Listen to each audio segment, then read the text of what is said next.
Good day to everyone. I'm Mom Jovi. In this video, I am going to discuss array and for each loop in Java. It's a collection of items of same data type stored at contiguous memory location. Contiguous means adjacent.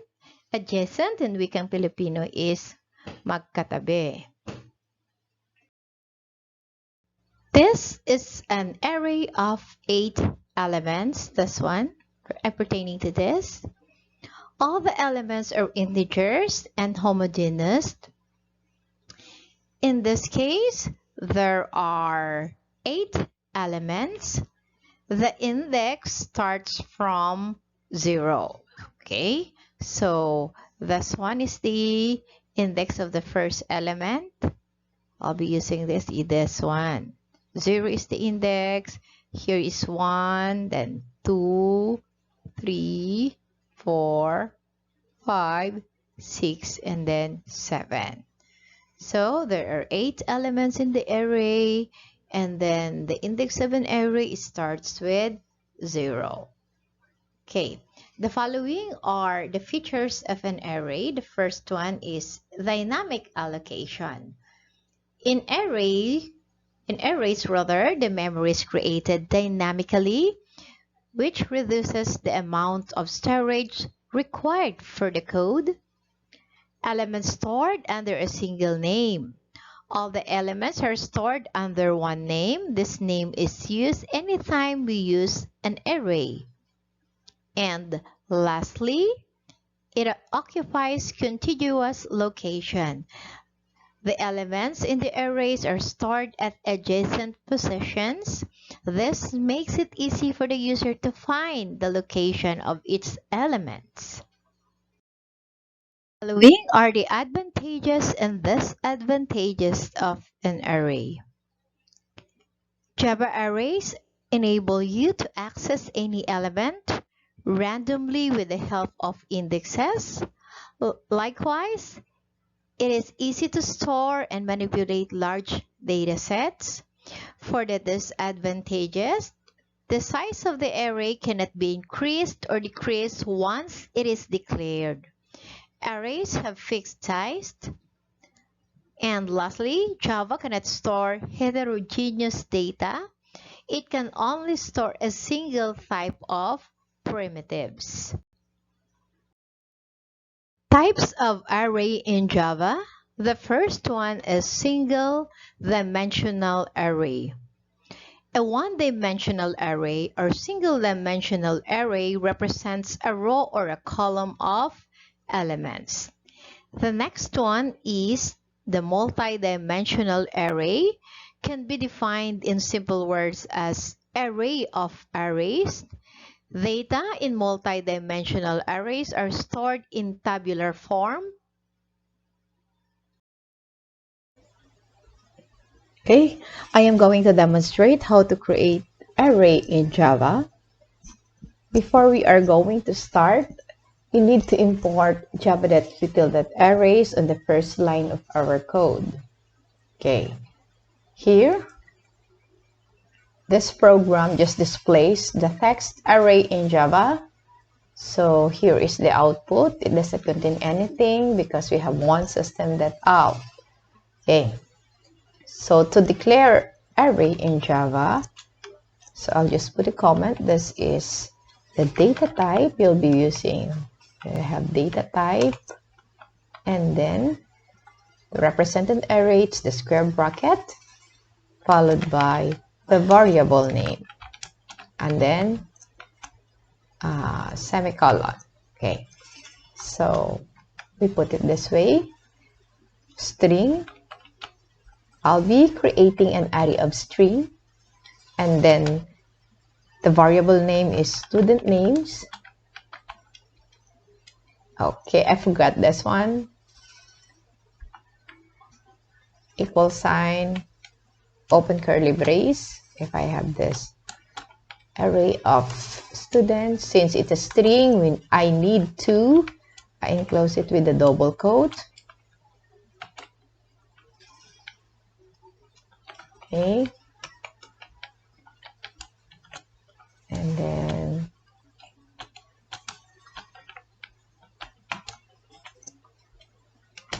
one more time. Okay, and then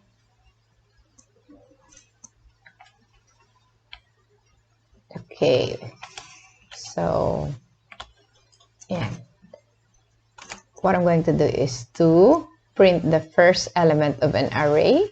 So as I mentioned a while ago in my discussion, in my previous presentation rather, that arrays has index. So if we want to print the first element, this one, so all in all, there are 2, 4, 5 elements. So if we're going to count the elements, we're pertaining to elements, there are is equal to 5. Because if we are going to count 1, Inara is 1, Kiara 2, Inaro 3. Same name. Let's change this one. And so this is 4 and Carlo is 5. So all in all, there are 5 elements in the array. Okay, how about the index? So the array index starts with 0, right? So the index of an array. If we go here, the index of Inara is 0. The index of Kiara is 1. The index of Inara is 2. Zara is 3. And then the index of Carlo is 4. So if we are going to print the elements of an array, we are going to use the index. Okay. System, instead of printing an array, I'll remove this. I'll be copying this and I'll put it here. There. So sub, this one is the index of an array, sub 0. Let's try to run. File, save. Let's first compile it. And then run the program. There you go, Inara, because the student sub 0 is Inara. So we copy this. This is the long method. Later on after this one, I'm going to demonstrate the shortcut method. Okay, so one, we just paste it just to show you guys how are you going to display the elements of an array using its index. Okay, so this is 1, 2, 3, and then the last one, 4. Okay, let us save. We run the recompile, and then we run the program. There you go. Okay, so let's display both of them. Ayan. So we were able to prove that the index sub 0 is Inara, index sub 1 is Kiara, index sub 2 is Inaro, and so on.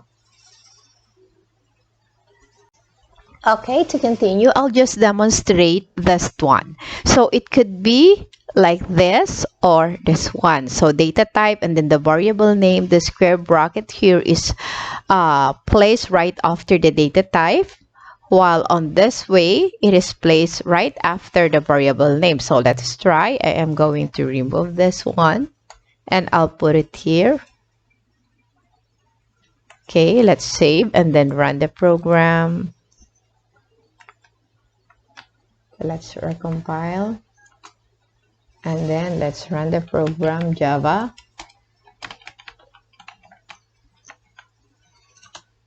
Okay, so it is the same. It's up to you. Which do you prefer? It may either be this or this one. Okay, to continue, I am now going to use a for loop.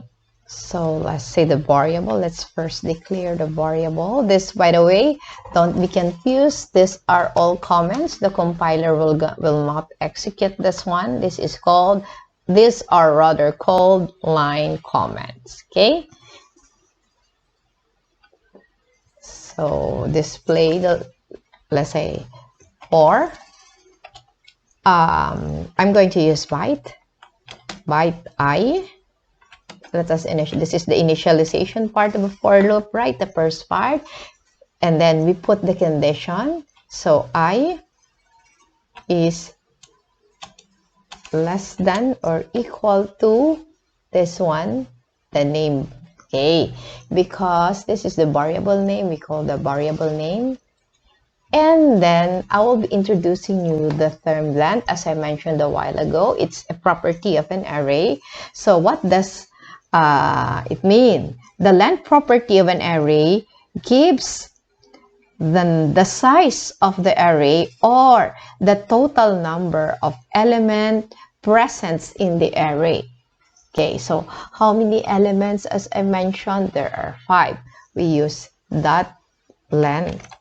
Okay, and then since the index starts with 0, we put -1. Okay, so this is our initialization, this is our condition, and then we are going to use increment. So I plus plus, and then open curly brace, close curly brace. Okay, I will be indenting this for code clarity. I'll be putting this one. End of main method. And this one is end of the class A.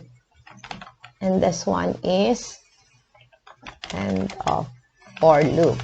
So that it would be very clear on our part rather to avoid error. So system.out.print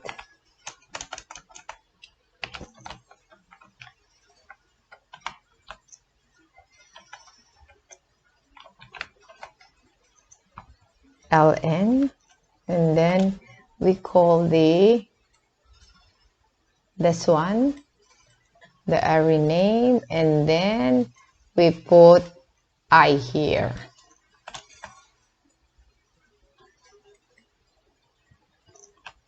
Okay, let us save. I will run the program, recompile, and then let's run Java array demo.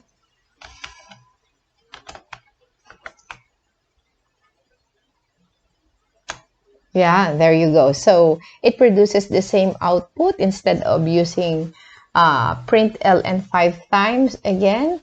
We can display using for loop. So using the length property of an array, as I mentioned a while ago, I put -1 because there are 5 elements. The index starts with 0, so we decrease it by 1 because in for loop, if you want to know the exact number of iteration, right? That's why I use for. So this one will be printed 0 and then so on. If I am going to delete this one, I'll delete first, and if I put I here only, okay, then let's recompile. Let's rerun the program. So it is 0, 1, 2, 3, 4. Okay, so let us modify again and put this one to display all the elements of an array using the length property of an array. Yeah, yes. Okay, so I'll put here the I. Now, I am going to concatenate. So let's put some number. So let's say sub-0, student 1. Okay, plus, I will concatenate I. I'll just join it. And then let's rerun the program.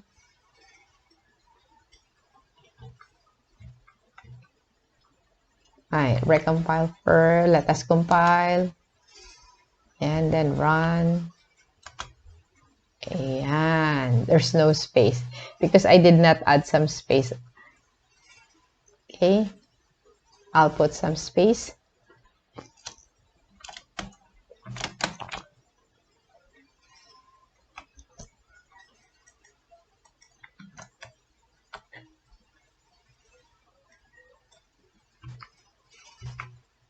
Let's rerun. Yeah, there you go. Okay, to continue, I am going to introduce to you guys the use of the \t escape sequence in Java. So instead of using this a while ago, I'll show you first the output. Okay, so you can spot the difference. Okay, spot the difference after there's an error. Sorry, I'm excited to run, but the file name is misspelled. Okay, so that's the output of this. And then what will I gonna do is to put or add the \t here. Okay, this is escape sequence in Java. So not n is new. So there's a \n for new line. \t is just like, let's can compare this into if you press tab in Microsoft Word. So let's recompile Java array demo .java, and then let's run the program. There you go. Okay, so it is clearly explained here the purpose of the \t. What's that? It is escape sequence in Java. Ayan, I'll show you first. This is the code. Ayan, I'll just put \t between the quotation. So this is the output before when I did not insert. After inserting this one. Loop in Java. It is used to iterate through elements of arrays. So here is the syntax. For followed by a data type, item, colon, array. So what is this? Data type. So the Java primitive data types, it could be Boolean, short, long, ints, and then we can use as well string. How about this? Item. Item. Each item of array collection is assigned to this variable. So this is a variable followed by colon and array. So an array or a collection, this one represents the name of an array. Okay, this is the name of an array that we used in our program.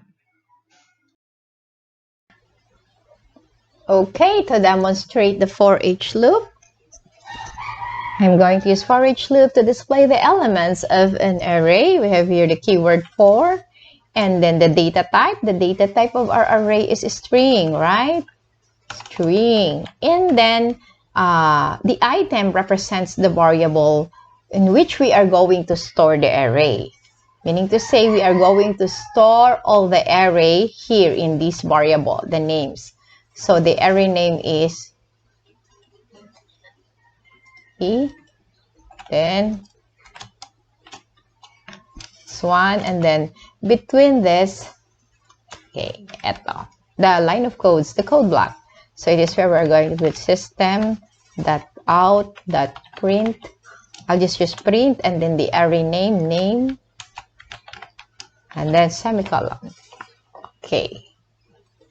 Let's run the program, recompile first. So let's delete everything.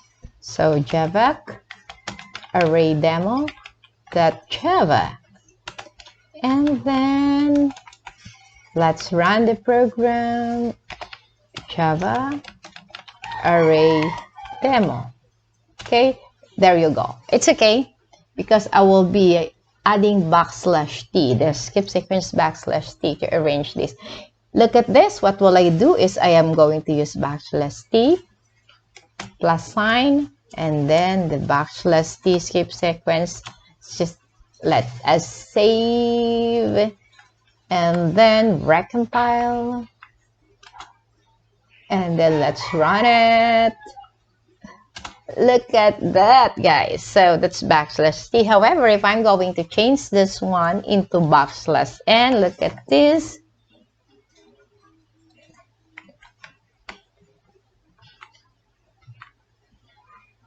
compile, and then we run.